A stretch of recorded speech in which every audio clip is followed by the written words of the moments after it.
Fixed Operations Director for Ron Tonkin Honda in Portland, Oregon. I've been doing it in the auto industry for probably 35 years. People joke that I've been around since the Eisenhower administration.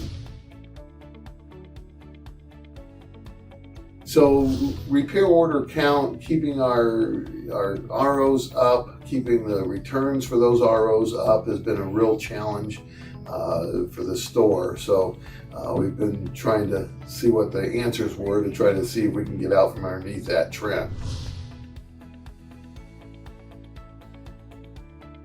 Well, we've been on the manufacturer's program for quite a few years, and regardless of how cheap I made the oil changes or what kind of offers I put out there, we were just not getting much traction. The ability to get the cars over the drive, find new customers, go after the conquest customers, we really didn't have a lot of avenues through the manufacturer, so we were looking for some outsourced company to be able to help us with that.